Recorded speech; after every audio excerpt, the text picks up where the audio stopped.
โอเคนะทุกคนเนาะเดี๋ยวเราจะมาเริ่มสืบต่อเก็บพอร์ตของเราเนาะก็คือเก็บมื้อละ6080 USDT เนาะคือต้นสวยนี่เด้อทุกคนเด้อค่อยได้เทรดเก็บไปแล้วก็ได้กำไรมาอยู่ที่47 USDT เด้อทุกคนเด้อก็ยังประมาณกำไรของเราก็คือยัง33 USDT เนาะมาเดี๋ยวเราจะมาเริ่มเทรดเก็บพอร์ตไปนำกันเด้อเนาะ ก่อนเข้าเทรดก่อนอื่นก็ค่อยจะเบิ่งตลาดก่อนเด้อทุกคนเด้อเนาะคือปัจจุบันนี้อีเธเรียมมันบ่ค่อยงามปานใดเนาะเห็นบ่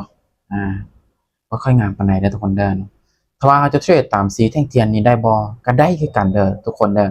แต่ว่าตลาดโซนๆนี้นี่ค่อยจะเปลี่ยนเทรดจะมานำใช้เทคนิคเทรดตามวอลุ่ม MACD เด้อนี่ทุกคนเด้อวอลุ่ม MACD เด้อค่อยจะออกเพียง2ออเดอร์เด้อทุกคนเด้อเนาะเพียง2ออเดอร์เนาะก็น่าจะฮอดเป้าของข่อยเนาะคนเด้อเดี๋ยวเบิ่งอดีตย้อนหลังของตลาดก่อนเด้อเนาะว่ามันจะเป็นแบบใดถ้าว่าเขาเบิ่งภาพรวมนี่มันเป็นไซด์เวย์ได้ทุกคนเบิ่งภาพรวมนี่นะตลาดนี้เป็นไซด์เวย์อยู่เนาะมาเดี๋ยวจะมาเริ่มในออเดอร์นี้เลยเนาะจะไปที่11เด้อทุกคนเด้อเนาะถ้าว่าวิน2ออเดอร์ก็น่าจะฮอดเป้าของเฮาเนาะทุกคนเด้อโอเคทุกคนถ้าว่าวอลุ่มเป็นสีแดงนี่เขาจะตามขายลงมาเลยเด้อเห็นบ่นี่มันใหญ่กว่าแท่งกว่าหน้าขายลงมาเลยทุกคนและก็บวกกับตลาดหรือว่าในโซนนี้นี่นะมันมีแห้งขายหลายแฝงโตอยู่ด้วยทุกคนได้ตลาดนี้มันมีโอกาสที่มันจะเกินทีลงมาหาโซนนะครับของมันก็คือโซนนี้ทุกคนได้นี่เด้อโซนนี้เดี๋ยวมาติดตามเบิ่งไปนำบ่อยนะทุกคนนะว่าจะวินบอตามเทคนิคเทรดตามวอลุ่ม MACD นี่เนาะอัตราการชนะนี่ก็ค่อนข้างว่า95%เลยทุกคนได้เนาะเดี๋ยวมาเบิ่งเนาะวางว่ามันจะบอดีดช่วง1 วิได้เนาะโอเคทุกคนลงมาแบบงามๆแบบนี้ลงมาฮอดแนวรับแล้วทุกคนสวยทะลุแนวรับเลยเนาะนี่บินมาทุกคนเนาะเดี๋ยวให้เบิ่งกำไรเนาะเท่าไหร่ปัจจุบันนี้ทุกคน57 USDT มาประมาณจักอีก1ออเดอร์แล้วเนาะน่าจะฮอดเป้าแล้วทุกคนเนาะก็จะไปที่ออเดอร์นี้ไป15ได้ทุกคนได้ไป15ได้โอเคถ้าว่าวอลุ่มเป็นสีขาวทุกคนได้เป็นสีขาวแล้วน้อยกว่าแท่งก่อนหน้าเราจะตามซื้อขึ้นไปได้โอเคซื้อขึ้นไปเลยทุกคนเป็นออเดอร์ที่ว่าค่อยมั่นใจคือกันทุกคนได้ในส่วนนี้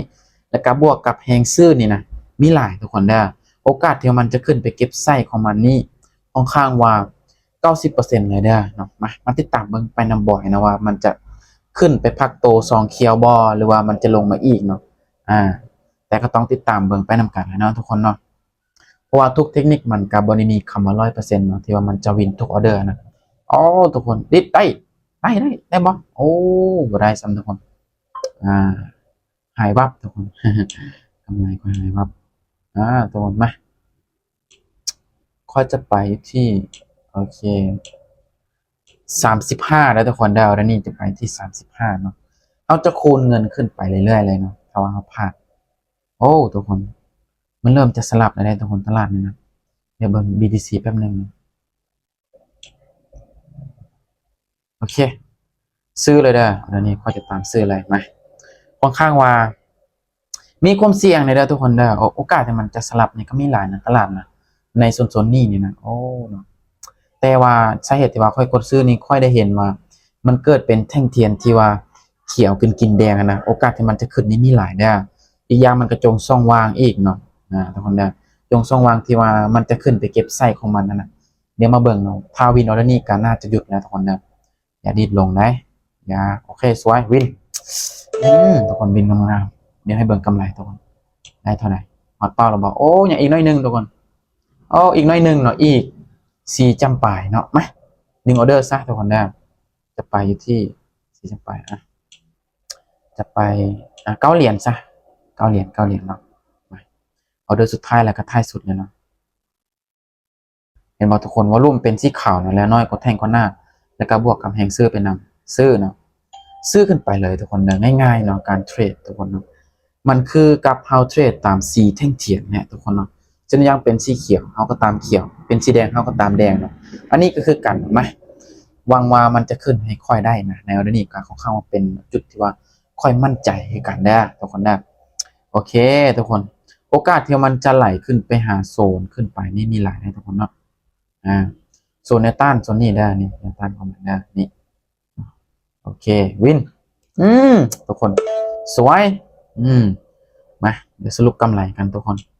มื้อนี้โอ้ทุกคนกำไรไป84 USDT ทุกคนได้